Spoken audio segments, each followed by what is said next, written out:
Welcome to the Champs App podcast. Champs App is your recruiting and development co-pilot. If you are a player, parent, or coach, make sure to check out more content and tools to help navigate the world of youth hockey at champs.app.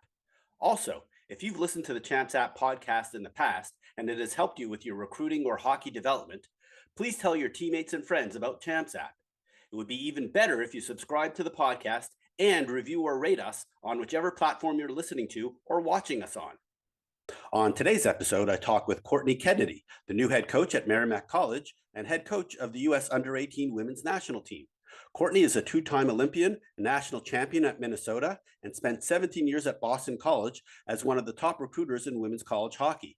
We talk about her hockey journey, building a program from scratch, and what she looks for when evaluating players. This was a great conversation with Courtney, so please enjoy. Recruiting season is underway. June 15th is fast approaching, and the families who are ready will have a serious edge. Champs 360 is built to get you prepared. We've added powerful recruiting tools to help you stay organized, get informed, and make smarter decisions. College Search lets you filter and find the right school. My Shortlist lets you save and track those teams as your recruiting journey develops. And for every school on your shortlist, the team dashboard gives you a deep look at school-specific content, rosters, coaching staff, messages, recruiting data, events, and more, all in one place. We've also made it easier for families to work together. Players can share access with their parents so everyone stays on the same page throughout the process. And every player gets a free professional recruiting at Champs Mail email ad. Put it on your event registrations, recruiting forms, anywhere coaches will see it. When coaches reply, those emails forward straight to your personal inbox or your parent. No extra accounts to manage, with more privacy and control. With Champs 360, you can send or schedule messages to coaches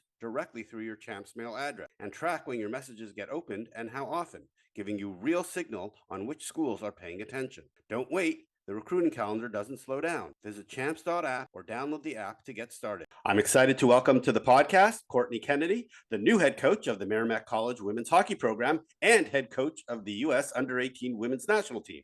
Originally from Woburn, Massachusetts, Courtney is a two-time Olympian who won a silver medal in 2002 and bronze in 2006, and was a two-time All-American defenseman at the University of Minnesota, where she helped the Gophers win their first national championship in 2000. She spent 17 seasons on the Boston College coaching staff, helping the Eagles reach 6 Frozen Fours and the national championship game. This past January, Courtney led the U.S. Under-18 team to the first perfect gold in tournament history earlier this year, and she was just hired at Merrimack in March and will return as the Under-18 coach for the 2027 Worlds in Czechia. Welcome to the podcast, Courtney. Thank you for having me. It's exciting to be here. So as I kind of mentioned right before we started, you and I've never spoken before, but I've been in a bunch of different rinks when you've been there, and I see you command people on the ice at these different showcases and things like that. So it's so great to have you. Why don't we start off like we do all of our guests, talking about growing up playing hockey in Massachusetts. I believe you played with your sister, and even your dad played a big role in your hockey development. Yeah, I grew up. I have an older sister and a younger brother, and we all grew up in Woburn and played hockey, all of us. My dad was a hockey player as well. And my mother was the one who actually took us out on the pond. We had a pond in our backyard. Well, I don't want to say backyard, but it was a few backyards and the pond was behind that. And we would walk over with our skates and just bomb around on the ice all the time. We'd have the crates out there. She had figure skates. I don't hold that against her. She had the figure skates on, and we would just skate all the time.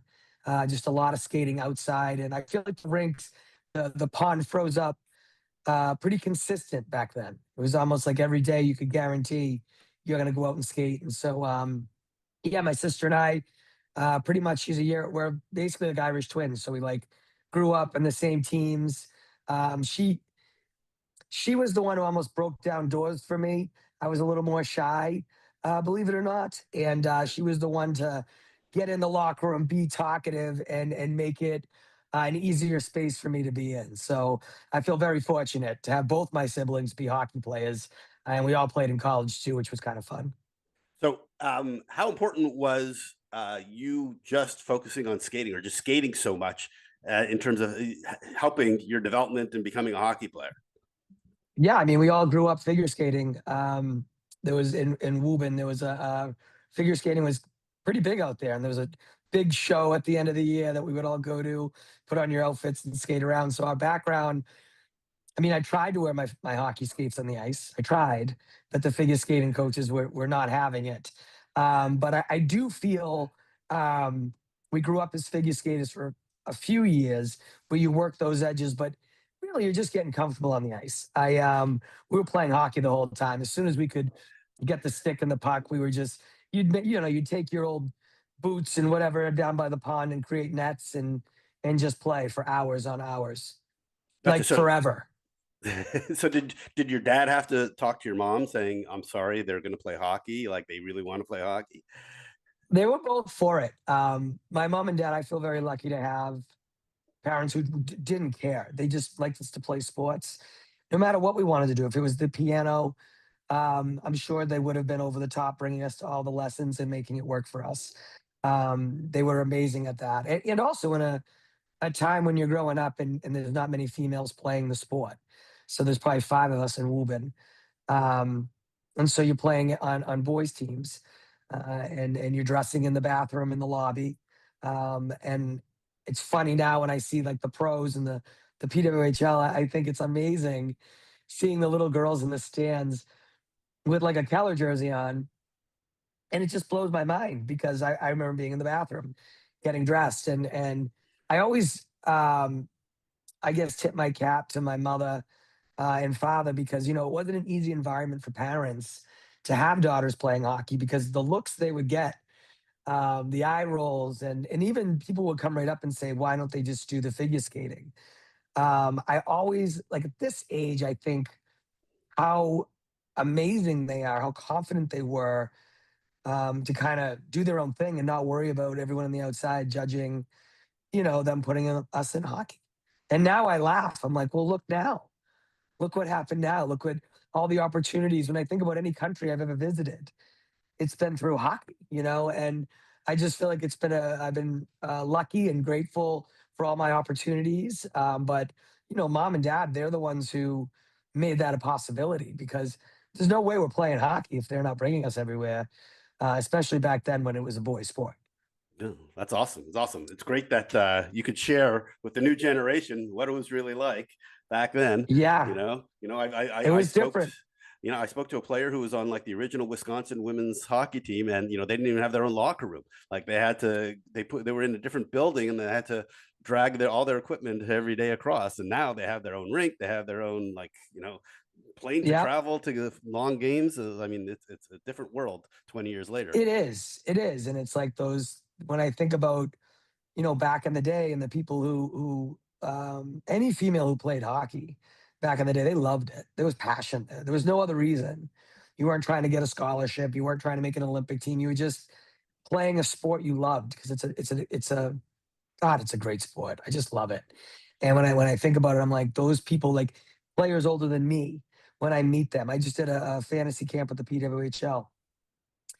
The players that come out there, that's all passion. That's all love. There's no other reason to put all that equipment on and skate around. They just love the game. And then I always like to remind any player I encounter is, remember, we love this game. You're not playing it. Play it because you love it. Play it because it's so fun. Play it because the locker room is awesome and it's so fun to be in there with your teammates. Yeah, 100%. So interesting. What I learned about you is you actually did not go straight to Minnesota. You started off at Colby College. Talk about that, playing Sure Division did. three hockey for a season before you actually went Division one. It was D1. So Okay. Colby College back in the day, it was the ECAC, the whole entire East Coast. Anybody who had D1 hockey was ECAC. And so when I went to Colby College, it was a Division 3 school, but they had D1 women's hockey. Ah, okay. Megan Sittler was a big name. She was there. Bob Gordon is another big name. She was there. My sister was there. And it was a pretty good team. They always were middle of the pack and competing. So when I went, my sister went first. And of course, like I already mentioned, the poor thing, I always followed her everywhere. So I went to Colby, but Laura Halderson was the coach at Colby College. Laura Halderson then moved on to the University of Minnesota and was chosen as the head coach in their inaugural season, and led the Gophers for quite some time when she got there, and did a fantastic job. Um, so when I went to Colby on a recruiting trip, Laura Halderson was in the office and ran the trip. I leave Colby, and a week later, I get a phone call for Coach Halderson, but this time it's for the University of Minnesota.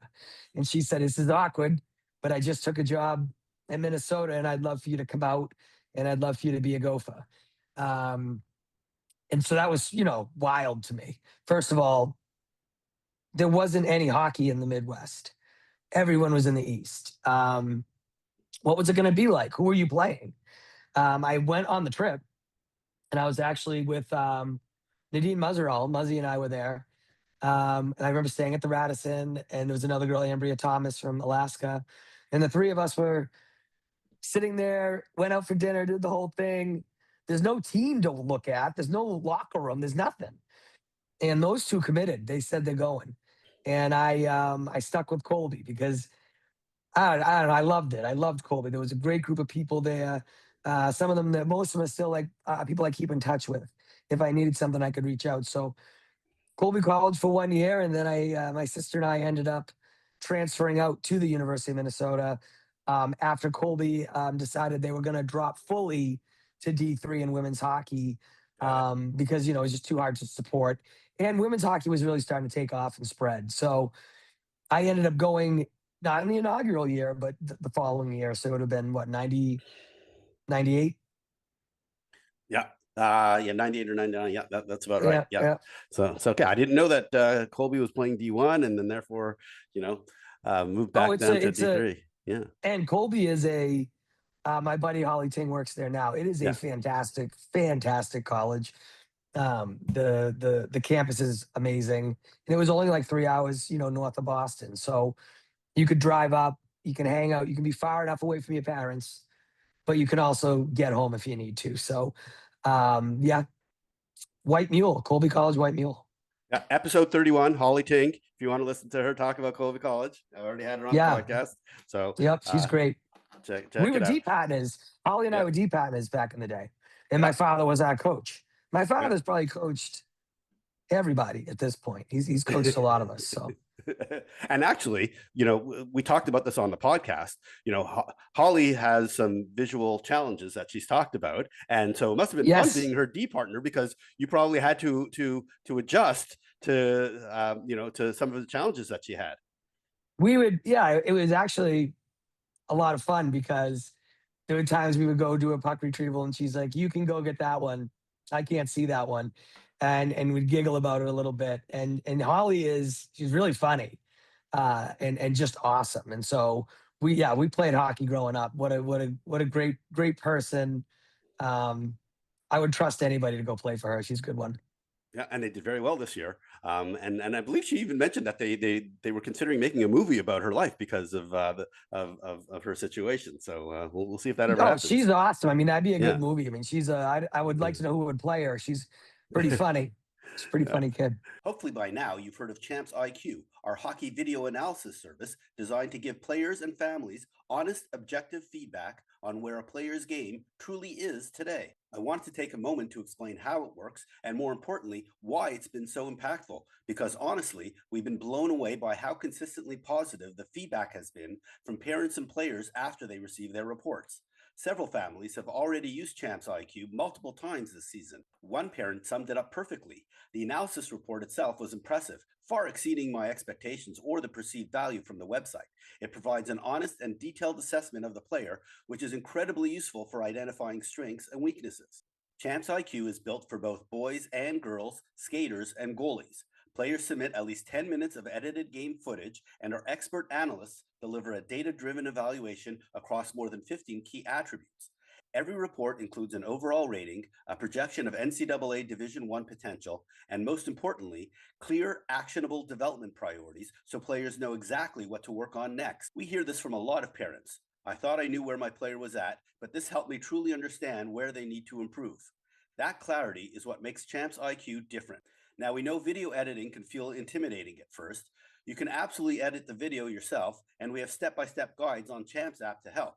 And if you use services like LiveBarn or the Prospect Exchange, those tools can make preparing your submission fast and easy. The submission guidelines may look detailed, but once you see an example, it's very straightforward. If you want to try Champs IQ, you can use coupon code ChampsIQ10. That's EYEQ10 for 10% off your submission. Just head to champsiq.com or visit Champs app and submit your player's video today. We need to keep moving because we eventually need to get to Merrimack, but we've got a whole bunch of things in between. So Yeah.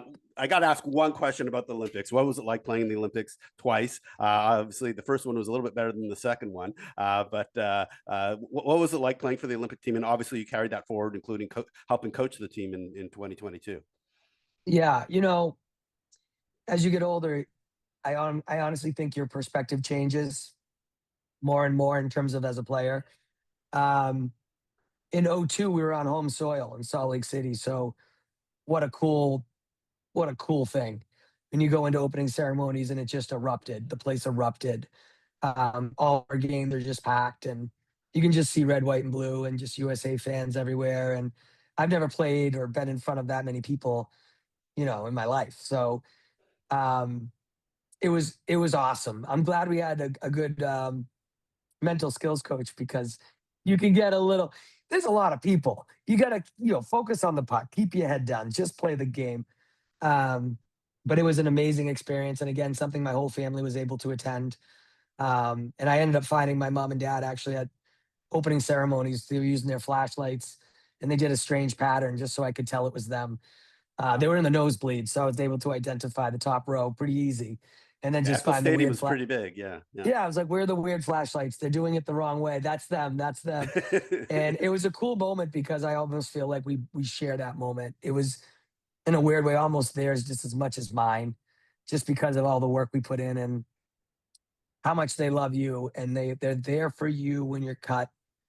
They're there for you when you underachieve or you don't make something or you question yourself or you wonder if you're gonna make it, or you wonder like, why am I doing this? What is this all about? And I always thought my mom and dad were so good at keeping your head straight, realizing, remember, you love this game. Let's go get a slice of pizza, you know? And I think it's important not to be too hard on yourself or too critical because it's hard to thrive. It's hard to go far if you're constantly nitpicking at yourself. So I do feel fortunate to have my family and have them all there in that moment. And then in '06, we go to Torino, Italy, which was unreal. I mean, I can still taste like the mozzarella balls they had in the Olympic Training Center. It was just an awesome place, and it was fun to be able to do like a home and away Olympics, if you will. Um, the outcomes, yeah, they're disappointing. We were supposed to win gold in '02, and nobody's ever, U.S. Canada. If you get a bronze, it's a definite. It's not what you're supposed to be doing. You're supposed to be better than that. But at the same time, your perspective changes and you realize you were just grateful to represent your country and you were grateful for the opportunity. Do I want to go back and change it? Yeah, I would love to. But at the same time, losing to Sweden in a shootout to a fantastic team, they were a very good team. Very good goalie. And now, and if I look back, I had to play against her in college too. She was up at Duluth. Was it Kim Martine? Yep. He was fantastic. But also in hindsight, when you look at, I've seen footage of Sweden, when they beat us, and it used to be hard to watch. Like I wouldn't watch it, and now I can watch it, and I do smile because what a moment that must have been for them. What a moment it must have been. Yep. Helps women's hockey, if nothing else, right? It does. Although Sweden has kind of gone in and out in their support of women's hockey, but that's a separate conversation for another day. But definitely overall, it definitely helped women's hockey.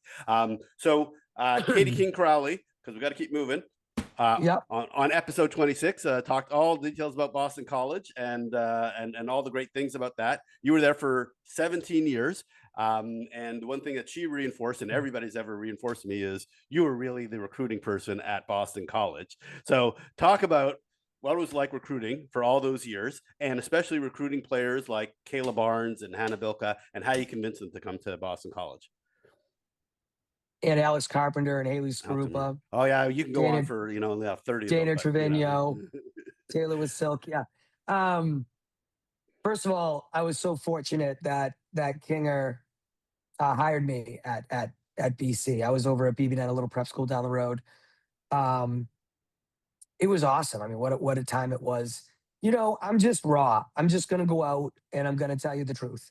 And so when I would talk to these players, I'm just telling them what it is. I will let them know everything we are at my college. I'm going to be at, but at the same time, I think they need to know your personality and who you are and what you're going to do.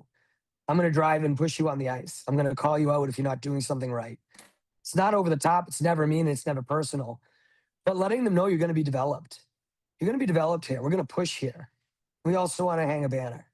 And so finding those players who are excited about development, aren't afraid to fail and work every day. And because it is hard work. A lot of kids act like they're going to work hard, but when it push comes to shove, are you?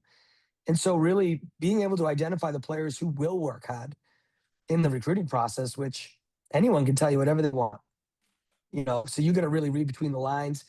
What are they like? What's their family like? Life like? What were they like in high school? Like, do they work hard all the time in all their games?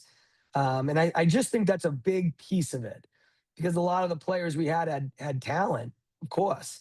They went on to be Olympians, but they worked hard.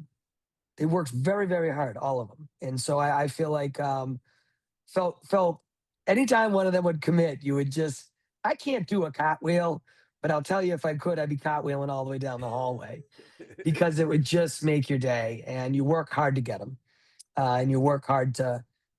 It's not a game where you're tricking them and you get them and you're like, oh, got them.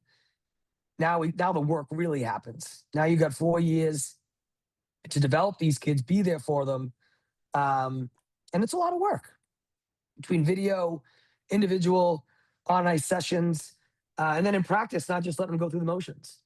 They're very good. They can get away with murder out there. You literally need to hold them accountable, teach them to hold themselves accountable, and teach them how to self motivate. Meanwhile, letting them know that life's hard, hockey's hard. You might get cut from a team. Trying to be an Olympian, it's a long road. And to brace for impact. Be ready to be kicked off your main road you're on and going on these little side paths, knowing that your journey will get you back to the main road. And if if it doesn't work, that the journey's worth it. So there's a lot of hockey in it, and I like to have fun. I like to goof, because I think you got to make it fun, but I'm also very serious. And so I feel like I toe the line between, let's have some fun, let's goof around, but at the same time, you're better than that, and you can do that better, and you need to. Beautiful, beautiful. Okay, we're going to come back to this topic a little bit more, but at least now I understand what your speeches were like when you're convincing players to come to Boston College. That's great. So I had Max Gavin, who I believe he replaced you at Boston College, on a few months ago, and basically the gist of the conversation is what's happened to BC. I mean, you guys were top 5, top 10 almost every year, and now you struggle to stay in the top 15 in the rankings. What's your perspective? Is it because you're not there anymore? Is that the issue? Oh, I don't know. I don't have a perspective on that. I'm not there anymore. So they have to worry about that, not me. Got it. Okay. All right. We'll move on. I would encourage folks to go listen to the conversation with Max. They had a really tough start to the season, but boy, did they finish strong. So they really got things kind of in order this past season. Let's talk about USA Hockey. I just had Boom May on the podcast in a couple of episodes ago. You both re-signed up for the under 18s again this coming year. So congratulations on winning this year. But now the hard work is even harder, because I've been tracking the under 18s for the last 5-6 years, and basically what happens is every year the other team adjusts. So Yeah. 1 year, US, was all over Canada and took advantage because Canada was not playing really strong defensively. Then Vicky, that was with Liz Katie Norton, did really well. Then Vicky Sunahara comes in and she locks things down, doesn't give up anything, and just tries to take advantage of both combination of good luck and really just rush offense on occasion. And then you guys came in and you figured that out too, and you countered. So what are you going to do in January to counter, whatever Canada does to counter you from this year? Well, I'll probably know that answer at the end of August once I see the counter. Okay, yeah. But yeah, it's also interesting landscape because it depends on the group. It's a U18 group, so sometimes a certain country could have star players that are in the age group, and others might have aged out. Some might be younger and coming in the following. So a lot has to do with quite literally the players you can choose from. Um, Also, Primerano was a big deal 2 years ago. That's a tough player to play against. Yes, and she came back Um, from Minnesota because she was already playing college yeah, hockey and came that back. Yeah. happened back in the day. Alex Carpenter went back to a U18s when she was at with us in BC. And I always think it's like you're getting a kid, it's like almost cheating. Because once you play a few years in college, you're a different player. It'd be like laughable for you to go back to high school. It is.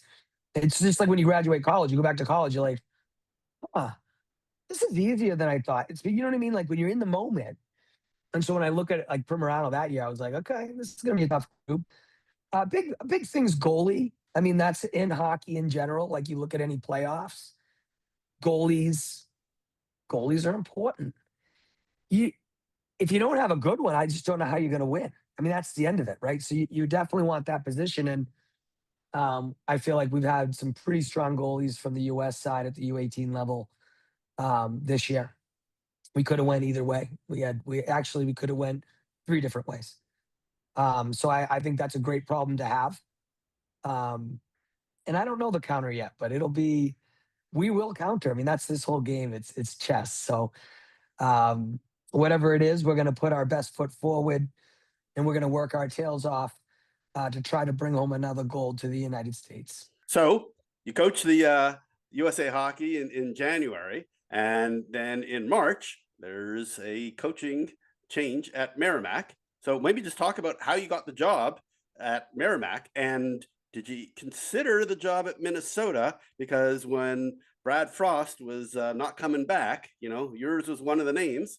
I know you're obviously an East Coast girl, but you and Natalie Darwitz, the alumni, your name was bantied around as a possible replacement. But you before they even made the announcement in Minnesota, you were announced at Merrimack. Yeah, I'm definitely an East Coast kid. I love Boston. My family's out here. Joe Foley, the AD here, reached out from Merrimack and was like, "Would you have any interest?" And I said, "Yeah, I'd have a ton of interest." Um, I wanted the job immediately.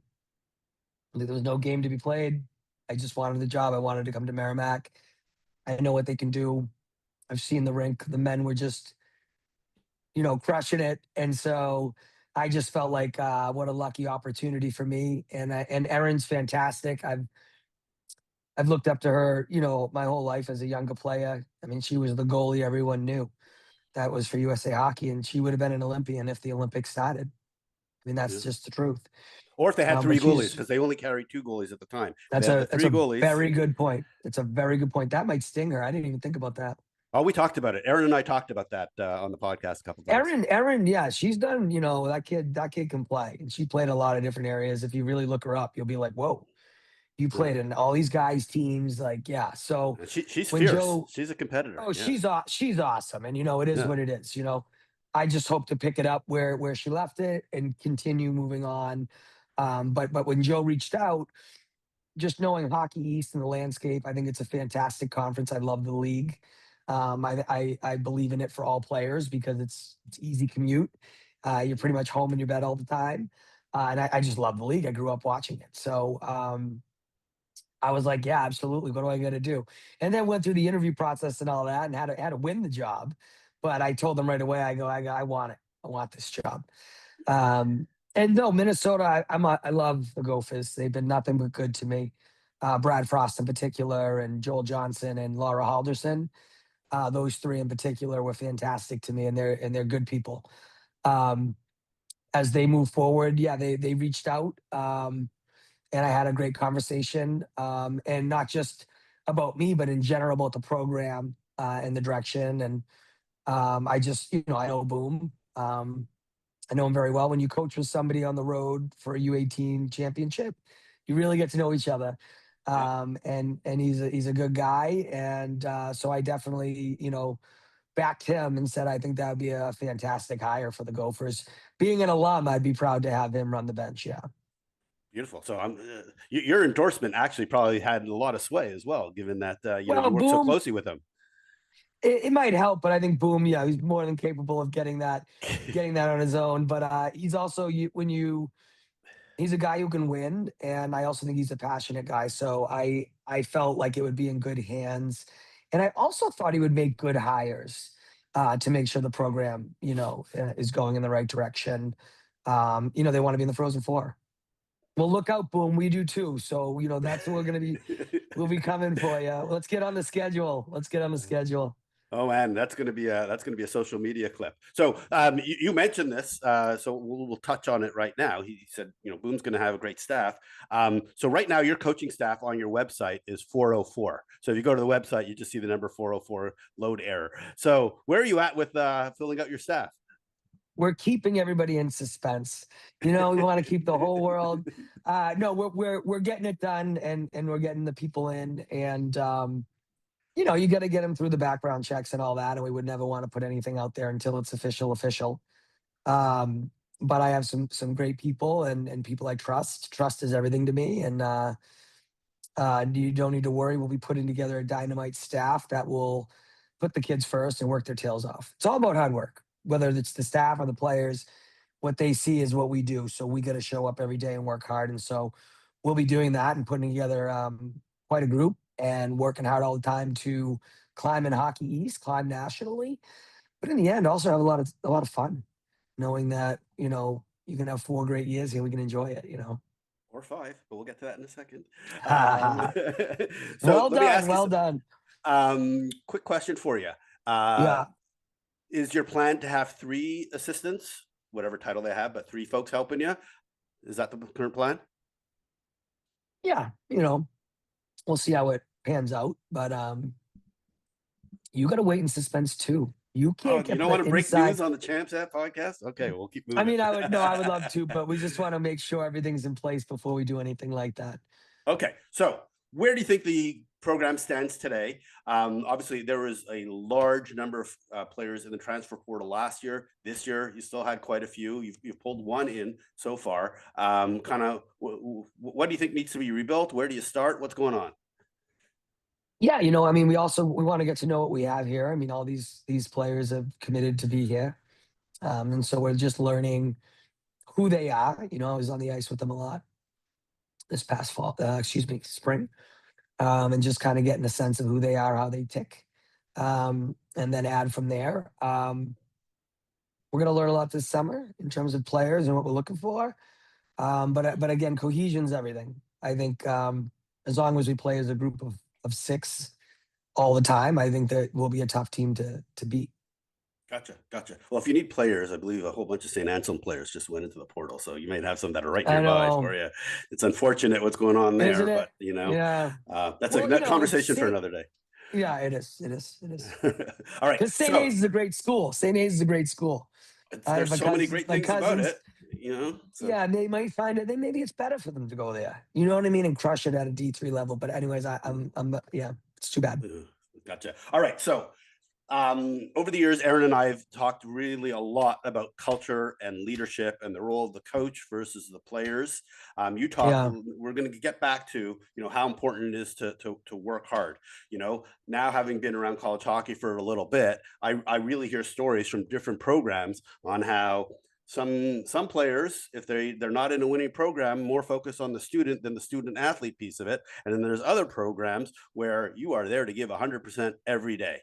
What do you do to what's your role at setting the culture, and what's your role at kind of helping create the leadership environment where the players really take care of things? Because that's what Erin talked about, is that like after she leaves the locker room, it's the players that really run the team, and there's only so much a coach can do. So how do you set that culture and kind of develop that leadership mentality? yeah. I mean, I think everything's about expectations, and I think players want to know what they need to do. So communication's everything. They need to know what is success to this program. What does it look like? Um, quite literally, like, what do you want me to be doing on my forecheck, my back check? What does it look like for you to see me as a successful player and somebody who can grow here? Um, and so I think it's a lot about your actual like actions, what you physically do to earn trust from your teammates and coaching staff. Um, it's character. It's all your character. And so if you're a really good hockey player, but your character is not elite, I think you're going to bring the team down. So talent's fun. I think it's great, but I think it's more important to get character and hard work. I mean, that's an old saying: hard work beats talent when talent doesn't work hard. Everyone knows it. Some people say it, but it's like when you really think about it, are you doing it? Are you the hard work? Or are you the talent guy? And so I think the perfect human is hard work and talent.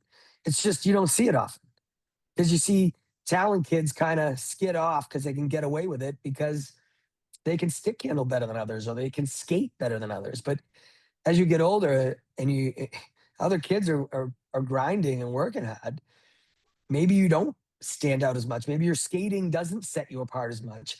Maybe your hands don't set you apart as much. Maybe you can never get your shot off because you're not getting into the right areas because you're being a little lazy. So I just think the cornerstone needs to be character and hard work. And then from there, if it's talent, great, that would be fun. But I don't, I think it's too risky to just be grabbing talent without any of the work ethic. And how do you encourage then the leadership to come from that within kind of your senior players, or how do you start like developing a standard? Let's just say that there really wasn't a standard at this on the team before, and Right, now you have seniors who are used to not having a standard, so it's hard for them to show leadership, and then you have right. freshmen coming in who don't know what a standard looks like. So how do you start implementing that from year one? Yeah, you got to hold them accountable. These are all buzzwords. That's why sometimes they make me laugh because people say it, but it's like, do you really hold them accountable? Or are you afraid they're going to transfer? Like, do you really hold a kid accountable? Do you really sit there and tell them that's not good enough? These are your expectations. Just telling a kid it's not good enough, that's not good enough either from a coaching standpoint. I got to support that with some video. We got to make sure that everyone understands what I see as a coach, why I feel it's not good enough. Then I want to hear what the player sees and why they feel it is good enough. They agree with me. It's not good enough. All right, then let's be better. And then to allow them the opportunity to do things better. So it's not a one and done. A kid can't just come in and make a mistake and they're done. If you'll lose them forever. They got to know they can fail, pop up back on their feet, and still earn respect and trust from the locker room and from the coach. And so I think it's culture is another buzzword, but how you create your locker room environment. But I have to do it as a person who shows it in my actions every day. I got to show up every day. I got to be ready every day. If you expect the kids to show up for 2 hours and be focused on hockey during that moment, well, then I better be as well. And all the staff, including strength and conditioning, everybody's got to be dialed in. And so I think accountability and actually following through on holding them accountable is a big deal and hard to do because it's so much easier just to let it go. Being confrontational and actually calling things out, I don't know, that can be tough. That can rub a kid the wrong way. But if you have trust and they trust you, they'll know it's for the betterment of them. And so that's why I find it to be a little bit of a tangled mess. Um, but I understand the tangled mess for me and what I need to do to get the best out of players. Okay, so how long is it going to take you to win, or at least be at the level where you're competing for a Hockey East championship? You know, I actually think Aaron has some good players here, and there's some talent here. And so now I don't think I'm just starting from nothing. There is a hockey team here, and they're eager and they're excited. So I think it's just more about, hey, this is how hard it's going to be. You want to win? It's going to be hard, but you're going to love it. You're going to love it. You're going to love that it's hard. You're going to wake up every day and be like, I cannot wait to see how hard this is going to be. And I'm going to crush it. I'm going to tackle it. And if I fall down, I'm going to pop up and I'm going to work even harder.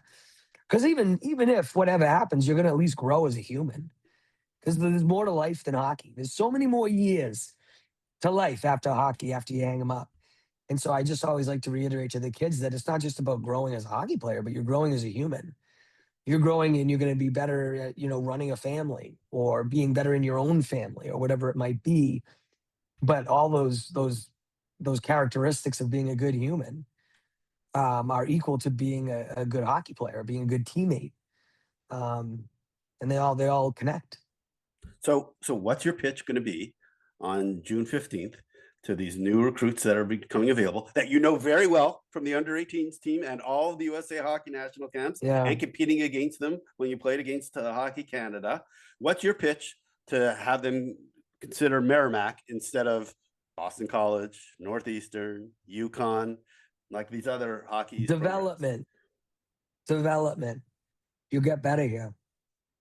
You're gonna get better here. The thing is like we have a whole pro league now. We have a whole pro league. It's not like you're gonna have a bunch of kids who are gonna be going college to the Olympics. I think that's gonna die down a tad. I think it's gonna be now you go pro. And so these players who are gonna come to college, they gotta want to go pro. And it's not easy. It's not a flip of a switch there. And so you want to know, and I work with the fleet. I skate with these pro players in the summer.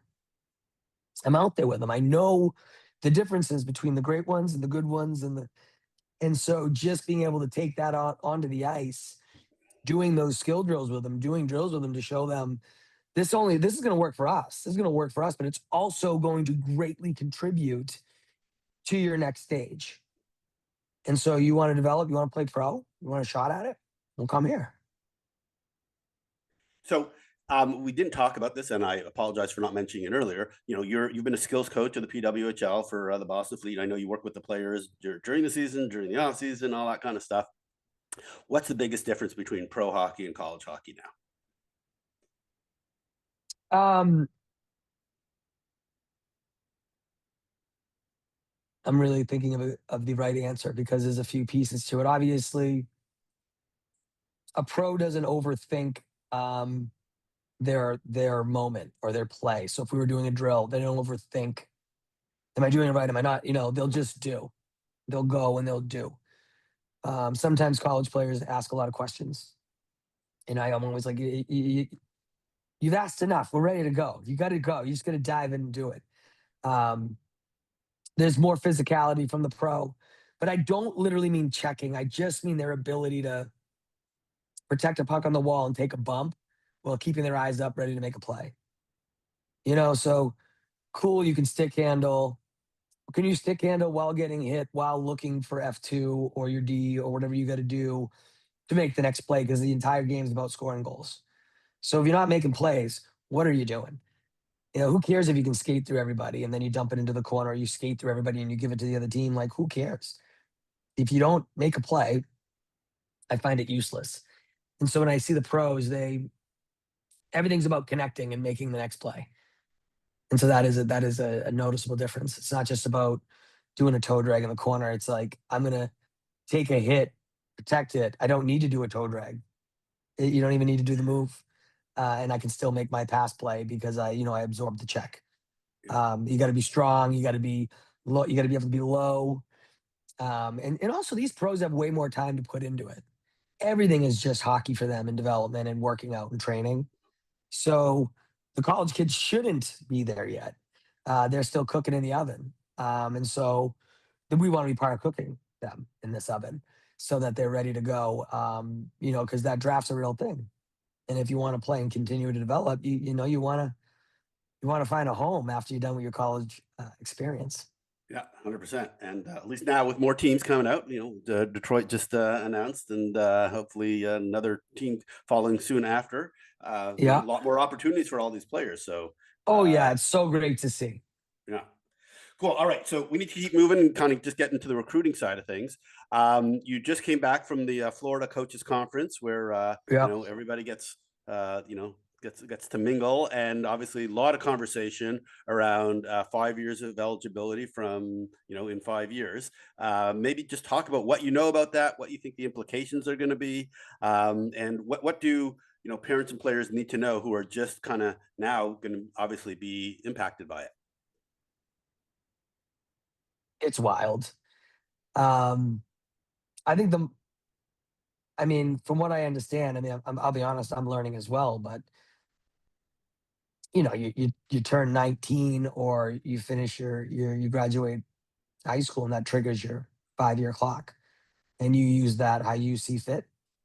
Um, I mean, I don't know. I feel like hockey's hockey. Sometimes we can all overthink this thing.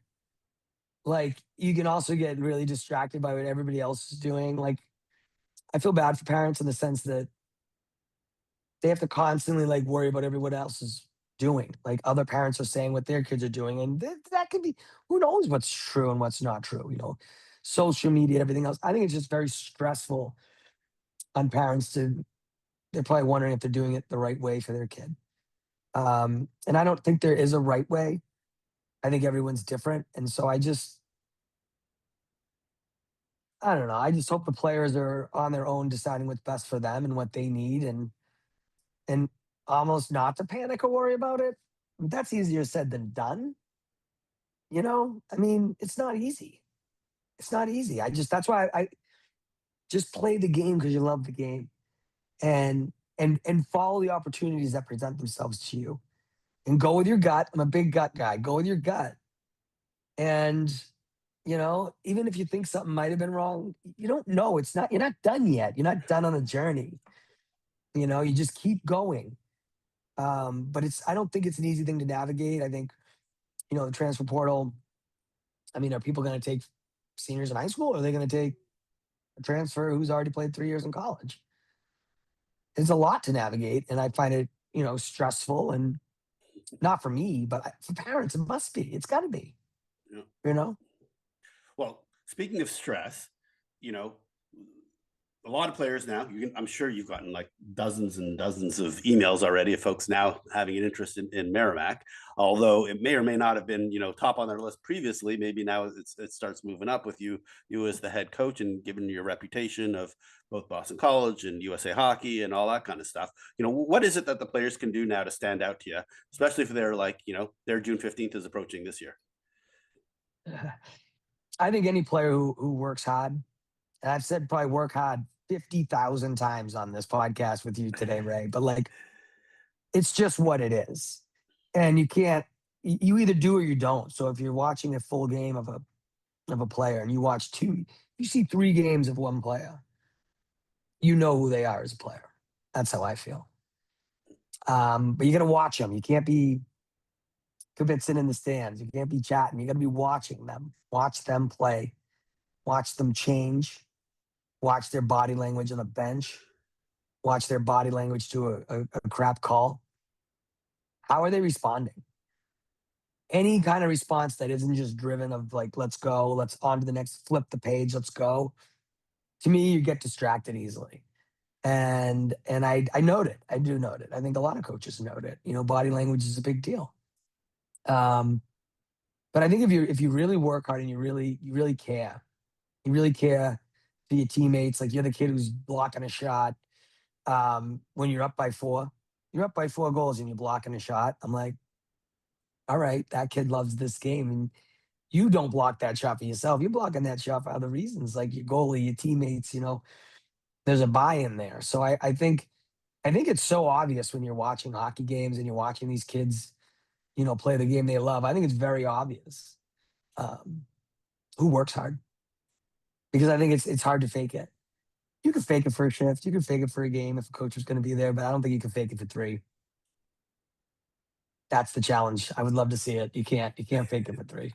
So you're saying is that players should be sending in three games worth of video with all the just their shifts, not highlight clips though. I could be the 3 full games with just their shifts, all 18 of their shifts, whatever it is. Can you imagine? Yeah, I could be a pro tennis player. I could be make a tennis team right now if I did a cuts of me playing tennis versus me in a tennis match and be like, this is a disaster. Perfect. Okay, couple last questions. What mistakes do the players or parents make during the recruiting process, and what advice would you give them to address those mistakes that they make? I think they panic, as they should, though. Like I would too. I would want to make sure that that I'm doing everything possible for my kid to get the best chance. And so I'd panic because I would constantly question my decisions. Did I do that right? Should we have done this? She did this and that happened. She did it. And I think it's you get caught up in it. And it's just like just stay in your lane, trust who you are as a family, and go with your guts on it. And I don't know. I'm gonna say this. D3 is a fantastic way to play hockey. There are some great colleges, great educations, great coaches. It's an experience. Remember, it's 4, 5 years, whatever it is, it's gonna be done, and then you move on. College is unique. And I just want kids to realize, like, you go to your friends' weddings, like your college friends' weddings. That it's bigger than just the game. And so really be how critical can you be of your own gameplay? Do you want to go, I just want to go D1 no matter what. But, there's some fantastic D3s that I'm like, well, that's a way better, I mean, education or location or league or fun. Like there's just so many pieces. And I wish there wasn't a stigma on D1 where it's like the only way to go, where you can tell a story 20 years down the road and be like, I was D1 versus like having a real 4 year experience where you learn, you grow, and you have buddies for life. Like I go to Muzzy's wedding. Muzzy went to my wedding. Like that's important to me. Like because we went to college together. And I don't know, I just think that to remember the relationships you're building and the things you're going to learn in college that are setting you up for your life. And to, there's just great opportunities, but it's so easy to get stuck in the mode of we're a very competitive society. It's all about being number one, compete, compete, compete. But I also think there's times when you can say, hey, you know what? I did win. I'm very happy with what I was doing. Like even when I committed to Colby, I know a lot of people were like, what? Why would you go to Colby? You can go anywhere you want. And it's like, I had the time of my life on that recruiting trip. Those were some great humans up there. And so I guess you got to know who you are before you know where you want to go. What are you? What makes you tick? Are you what is important to you in your next stage? What is important? And then go on visits, go see these schools to see, geez, that fits me perfect. I fit right there. It's like a nice fitting glove, like, oh, I like that. Why not do that homework and try to take the noise out and the judgment out of what that is? Beautiful, beautiful. Okay, last question. So someone listens to this podcast or watches this podcast and they go, wow, I got to go play for Courtney. I can't and they're a 2028 or a 2029. What should they be doing right now to get on your radar and go, man, I want to play for you. I want to learn from you. What should they be doing right now? We'll be out there on the road watching. So we love to know where kids are going to be, some of their tournaments and their games, but we'll be in the rinks and show up that day, work hard that day. But we always love to know who's interested in us. So, emails that let you know, and this is every coach in the country, right? Every coach wants that information, and maybe somebody wants to stay in the East Coast, maybe a kid in the Midwest wants to experience an ocean. The poor things don't even get to see an ocean. They can come out here for that, and we got a great little city. But I do think work hard, be relevant, be a good human, be a good citizen, try hard every day. And yeah, that's all you got to do. Not that hard. Easier said than done. Yeah. Courtney, I want to thank you so much for doing this. This is awesome. It was great learning about, your whole hockey history of all the different stops along the way. Obviously, Boston College, USA Hockey, and some amazing stuff that you have plans for Merrimack, and obviously the entire recruiting process. So thank you so much for doing No, this. right here. Here we go. It's go time. It's go time at the Mac. Hope you enjoyed today's conversation with Courtney Kennedy. You can learn more about Merrimack women's hockey and connect with Courtney on the Merrimack website or via her Champs app profile. All the links are in the show notes.